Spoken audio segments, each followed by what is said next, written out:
Hello students.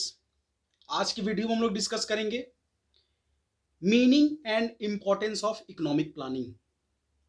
Economic planning का मतलब क्या होता है और उसका इंपॉर्टेंस क्या है। ठीक है, तो चलिए वीडियो को शुरू करते हैं। सबसे पहले हम लोग देखेंगे meaning of economic planning. Meaning को बड़े ध्यान से हम लोग पढ़ेंगे, एक एक चीज को और समझेंगे कि इकोनॉमिक प्लानिंग होता क्या है। Economic planning is the making of major economic decision. Economic planning एक मेजर इकोनॉमिक डिसीजन है, एक महत्वपूर्ण आर्थिक निर्णय है। ठीक है, एक ऐसा मेजर इकोनॉमिक डिसीजन जिसमें यह डिसाइड किया जाता है कि what and how much is to be produce, क्या प्रोड्यूस करना है और कितना प्रोड्यूस करना है, and to whom it is to be allocated. क्या प्रोड्यूस करना है, कितना प्रोड्यूस करना है और जो प्रोड्यूस हुआ है वो किन किन लोगों में डिस्ट्रीब्यूट करना है। यानी इकोनॉमिक प्लानिंग क्या है, एक ऐसा मेजर इकोनॉमिक डिसीजन है जिसमें यह डिसीजन लिया जाता है कि what and how much is to be produce, क्या प्रोड्यूस करना है, कितना प्रोड्यूस करना है और जो प्रोड्यूस किया गया है उसे किन किन लोगों में डिस्ट्रीब्यूट करना है। और ये जो डिसीजन लिया जाता है, जो मेजर इकोनॉमिक डिसीजन है, ये जो डिसीजन लिया जाता है वो किसके द्वारा लिया जाता है?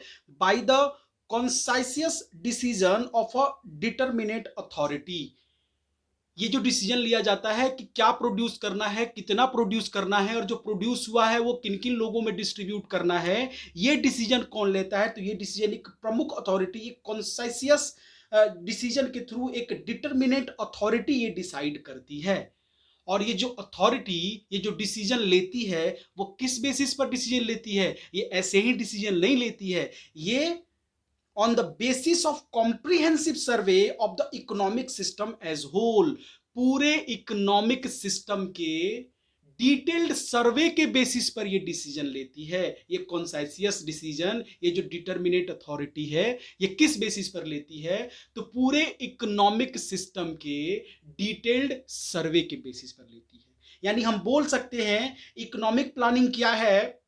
तो इकोनॉमिक प्लानिंग एक ऐसा मेजर इकोनॉमिक डिसीजन है जिसमें क्या डिसाइड किया जाता है कि क्या प्रोड्यूस करना है, what and how much is to be produce, क्या प्रोड्यूस करना है, कितना प्रोड्यूस करना है, and to whom it is to be allocated, और जो प्रोड्यूस हुआ है वो किन किन लोगों में डिस्ट्रीब्यूट करना है। और ये जो डिसीजन लिया जाता है वो किसके द्वारा लिया जाता है? By the conscious decision of a determinate authority. ये जो डिसीजन है वो एक डिटरमिनेट अथॉरिटी के द्वारा लिया जाता है। किस बेसिस पर लिया जाता है? तो on the basis of a comprehensive survey of the economic system as whole. पूरे इकोनॉमिक सिस्टम के डिटेल्ड सर्वे के बेसिस पर लिया जाता है। इसी को हम लोग क्या बोलते हैं? इकोनॉमिक प्लानिंग बोलते हैं। इकोनॉमिक प्लानिंग का हम डेफिनेशन देखेंगे जो कि प्लानिंग कमीशन के थ्रू दिया गया है। देखते हैं क्या इसका जो है कहना है प्लानिंग कमीशन का इकोनॉमिक प्लानिंग के बारे में। According to planning commission, economic planning is the utilisation of country's resources. Economic planning क्या है? तो कंट्री के रिसोर्सेस का यूटिलाइजेशन करना for development activities, development activities के लिए नेशनल प्रायोरिटीज के हिसाब से, वही इकोनॉमिक प्लानिंग कहलाता है। यानी इकोनॉमिक प्लानिंग का मतलब अपने देश के जो भी रिसोर्सेस हैं उनका बेहतर इस्तेमाल करना कंट्रीज के डेवलपमेंट के लिए, कंट्रीज के प्रायोरिटीज के हिसाब से। इसी को बोलते हैं क्या? इसी को बोलते हैं इकोनॉमिक प्लानिंग। यानी economic planning is the utilisation of country's resources, country के रिसोर्सेज का यूटिलाइजेशन करना for development activities, development activities के लिए in accordance with the national priorities, national priorities के हिसाब से। इसको हम लोग बोलते हैं इकोनॉमिक प्लानिंग। अब हमने इकोनॉमिक प्लानिंग के मीनिंग और उसके डेफिनेशन को देख लिया। अब हम लोग इकोनॉमिक प्लानिंग के इंपॉर्टेंस को देखेंगे कि आखिरकार इकोनॉमिक प्लानिंग हमारी इकोनॉमी के लिए महत्वपूर्ण क्यों है, इंपॉर्टेंट क्यों है। तो एक एक पॉइंट को हम लोग डिस्कस करेंगे और ये समझने की कोशिश करेंगे इकोनॉमिक प्लानिंग हमारे इकोनॉमी के लिए जरूरी इंपॉर्टेंस महत्वपूर्ण क्यों है। तो सबसे पहला नंबर पॉइंट क्या बोलता है, best utilisation of natural resources. Economic planning की वजह से जो नेचुरल रिसोर्सेस है उनका बेहतर इस्तेमाल हो पाता है। Economic planning facilitates best utilisation of natural resources. Economic planning की वजह से नेचुरल रिसोर्सेस का बेहतर इस्तेमाल हो पाता है। By adopting the process of economic planning it is possible to utilise available labour and capital in the interest of nation which help in maximisation of national output. जो भी लेबर है, जो भी कैपिटल है, उनकी प्रॉपर प्लानिंग करके कि किस तरीके से उनका इस्तेमाल करना है, प्रॉपर प्लानिंग करके उनका बेहतर इस्तेमाल करके हम नेशनल इनकम को बढ़ाते हैं, नेशनल आउटपुट, नेशनल प्रोडक्ट को इंक्रीज कर सकते हैं। ठीक है, तो कोई भी रिसोर्सेस जब प्रॉपर प्लानिंग के साथ उनका यूटिलाइजेशन किया जाएगा, उन पर प्लान किया जाएगा कि उन रिसोर्सेस का हम इस्तेमाल कैसे करें, तो ऑब्वियस सी बात है उनका हम बेहतर इस्तेमाल कर सकते हैं। जैसे सपोज करो कि हमारे यहाँ, हमारे देश में नदियों का जाल है, ठीक है, वाटर रिसोर्सेस सफिशिएंट है, लेकिन कहीं ना कहीं वो नदियों का पानी खेतों तक प्रॉपर वे में नहीं पहुंच पाता है, जिसकी वजह से जो हमारे किसान हैं वो बारिश पर ज्यादा निर्भर रहते हैं अपनी एग्रीकल्चर एक्टिविटीज के लिए, अपनी खेती के लिए। तो सपोज करो अगर हमारी गवर्नमेंट प्रॉपर प्लान करके और चैनलाइजिंग करके जो नहरें हैं उनको नदियों से जोड़ती हैं, नदियों की का पानी जो है वो नहरों की साफ सफाई करके और जो है अच्छे से जो है नहरों के थ्रू नदियों का पानी खेतों तक अगर पहुंचने लगे, तो ऑब्वियस सी बात है किसान को क्या मिलेगा, किसान को जो है प्रॉपर इरिगेशन फैसिलिटीज अवेलेबल होगी, वो अपने खेतों की सिंचाई कर सकता है, बारिश पे उसको ज्यादा निर्भर नहीं रहना पड़ेगा।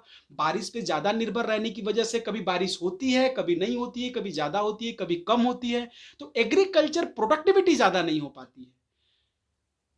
तो अगर जो नेचुरल रिसोर्सेस है, वाटर रिसोर्सेज जो हमारा है, अगर हम प्रॉपर प्लानिंग करके अगर नहरों के थ्रू उसको जोड़ पाए जिससे कि खेतों तक पानी पहुंचे, तो इरिगेशन फैसिलिटी बेहतर होगी और जिससे कहीं ना कहीं एग्रीकल्चरल प्रोडक्टिविटी में क्या होगा, इंक्रीजमेंट होगा। किसान क्या करेंगे, अपने फसलों को ज्यादा से ज्यादा क्या कर सकेंगे, बेच सकेंगे, उनके हाथ में क्या ज्यादा से ज्यादा पैसा आएगा, प्रोडक्टिविटी इंक्रीज होगी और ज्यादा से ज्यादा जो किसान है उनको बेनिफिट मिलेगा। तो ये एग्जाम्पल के थ्रू मैंने बताने की कोशिश की कि किस तरीके से अगर हम प्लान करें अपने नेचुरल रिसोर्सेज पे तो हम उनका बेहतर, बेस्ट यूटिलाइजेशन कर सकते हैं। आई बात समझ में? तो जब हम नेचुरल रिसोर्सेज का बेहतर यूटिलाइजेशन करेंगे तो ऑब्वियस सी बात है प्रोडक्टिविटी इंक्रीज होगी। जैसे किसान जो है अगर इरिगेशन फैसिलिटीज उसको बेहतर मिली, सिंचाई की व्यवस्था सही हुई, तो खेतों में फसल ज्यादा हुई, प्रोडक्टिविटी इंक्रीज हुई, उसको बेच करके कहीं ना कहीं पर कैपिटा इनकम जो है एक फार्मर की वो इंक्रीज हुई।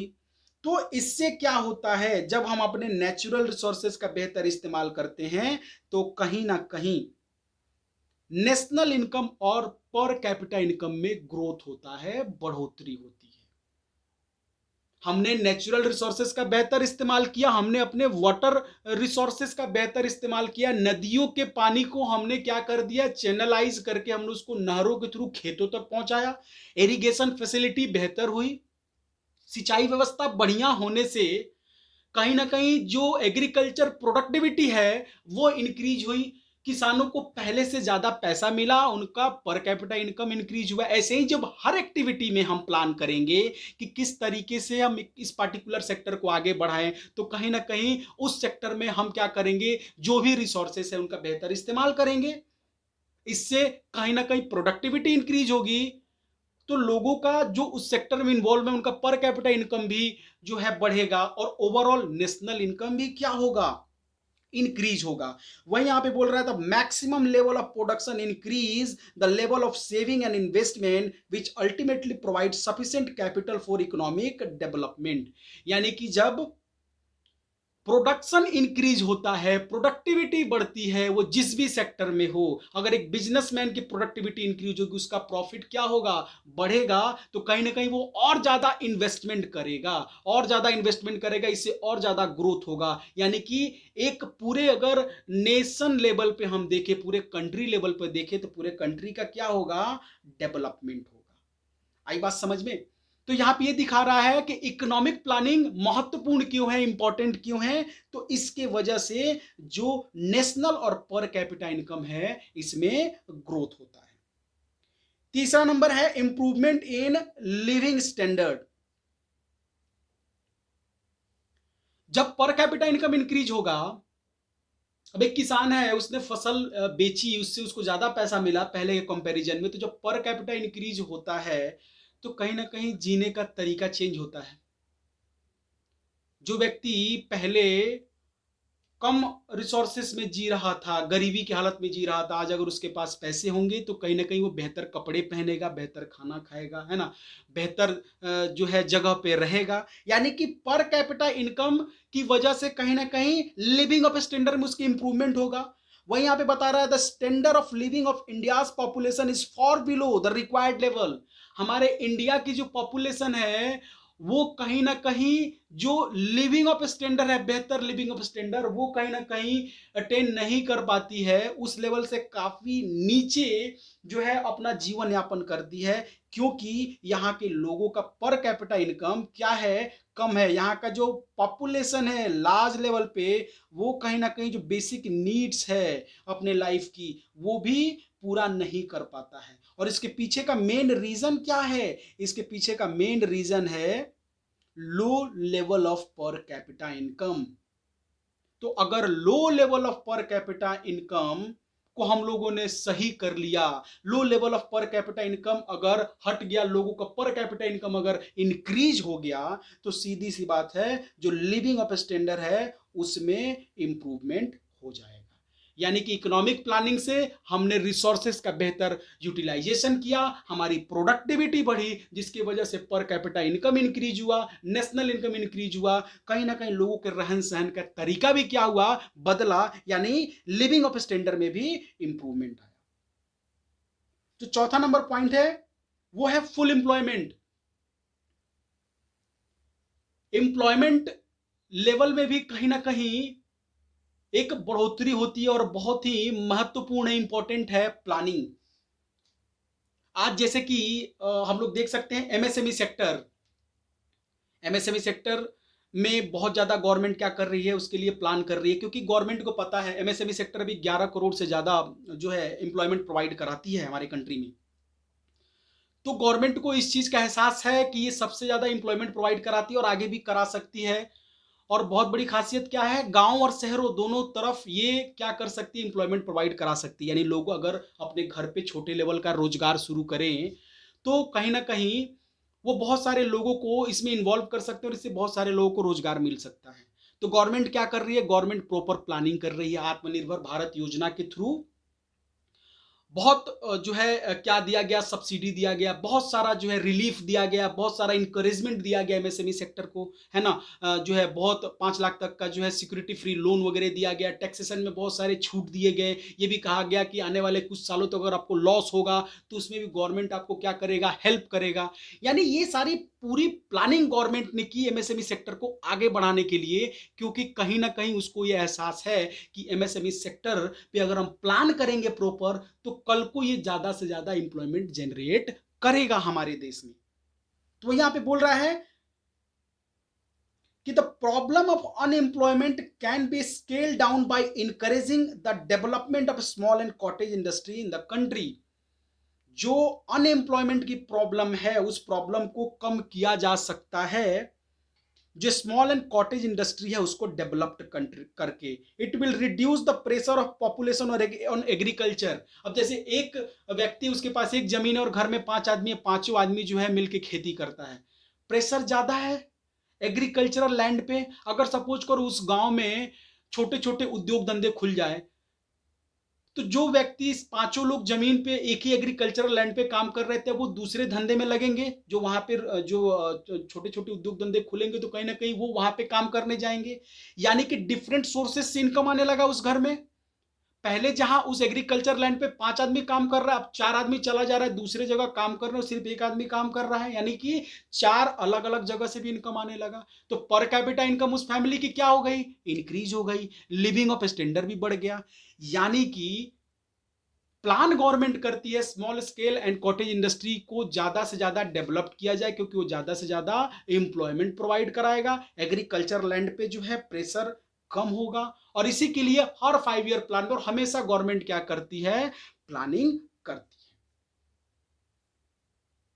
लास्ट जो है पॉइंट इसका वो है equal distribution of wealth and income. Income और वेल्थ का जो डिस्ट्रीब्यूशन है हो वो इक्वली हो। इस जो है सेक्टर में भी इकोनॉमिक प्लानिंग बहुत महत्वपूर्ण रोल प्ले करता है। कैसे, तो जब भी ऐसा लगता है गवर्नमेंट को कि सोसाइटी में इनइक्वलिटीज हो गई है इनकम और वेल्थ के मैटर में, तो गवर्नमेंट उस हिसाब से प्लानिंग करती है। जैसे फॉर एग्जांपल जब हमारा देश आज़ाद हुआ उस समय जमींदारी व्यवस्था थी, बहुत सारे लोगों के पास बहुत ज़्यादा कल्टीवेटेड लैंड था, ज़रूरत से ज़्यादा 100-100, 150-150, 200 बीघा जमीन जो है था वो लोगों के पास। गवर्नमेंट ने प्लान किया कि नहीं, ये जो अनइक्वलिटी है वेल्थ की उसको कम करना है, यानी उन लोगों के पास जिनके पास ज़रूरत से ज़्यादा कल्टीवेटेड लैंड है उनसे जमीन लेना है, और जो लैंडलेस लोग हैं उनको क्या करना है, लैंड डिस्ट्रीब्यूट करना है।